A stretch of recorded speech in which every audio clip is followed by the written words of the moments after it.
नमस्कार दोस्तों, मैं श्रीकांत चौहान आप सभी का ट्रेड टॉक के पॉडकास्ट में स्वागत करता हूं। आज अगर हम वापस ग्लोबल मार्केट्स के क्यूज़ के साथ अगर शुरुआत करते हैं तो हमें यही लगता है कि पिछले कुछ दिनों के अनसर्टेनिटी के बाद और पिछले कुछ दिनों के अनसर्टन न्यूज़ फ्लो के बाद आज हम वहाँ पे कुछ स्थिरता सर्टेनिटी लौटते हुए देख रहे हैं।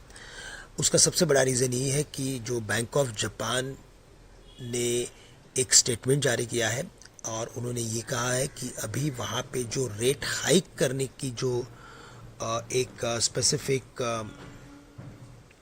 बातें चल रही थी उसे वो लगाम दे सकते हैं, क्योंकि अभी जो मार्केट्स, इक्विटी मार्केट्स है या जितने भी बॉन्ड मार्केट्स है वो काफ़ी अनस्टेबल हो रहे हैं।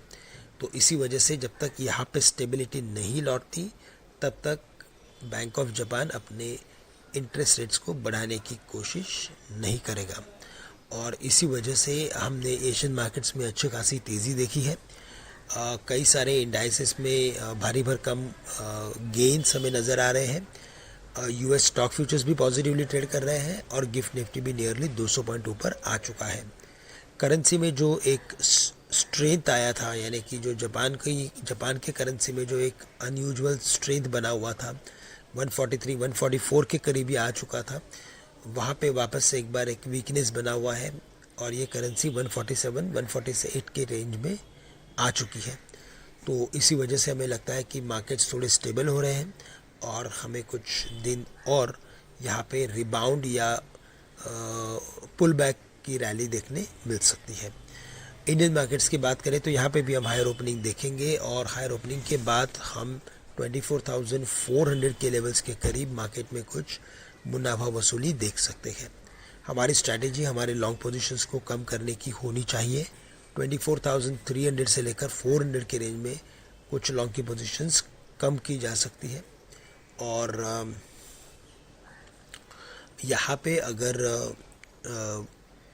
24,400 के लेवल्स को अगर निफ्टी क्रॉस कर लेता है तो फिर हमें लगता है कि एक शॉर्ट कवरिंग का ट्रेंड बनेगा जो 24,500 से लेकर 600 तक के भी लेवल्स दिखा सकता है।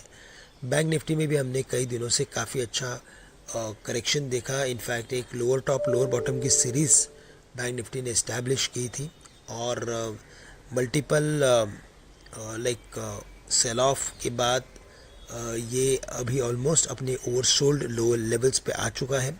इन लेवल्स के करीब अगर आप देखें तो 100 डेज सिंपल मूविंग एवरेज का सपोर्ट भी मौजूद है, रिट्रेसमेंट का सपोर्ट मौजूद है और साथ ही साथ जो न्यूज़ फ्लो है वो थोड़े से स्टेबल है। तो हमें लगता है कि यहाँ से बैंक निफ्टी में भी एक रिकवरी बन सकती है। 49,500 का स्टॉप लॉस रखिए, यहाँ पे कुछ लॉन्ग की पोजीशंस बनाइए और 50,500 से लेकर 50,700 तक के लेवल्स बैंक निफ्टी रजिस्टर कर सकता है, लेकिन 49,500 का स्टॉप लॉस रखना ज़रूरी है।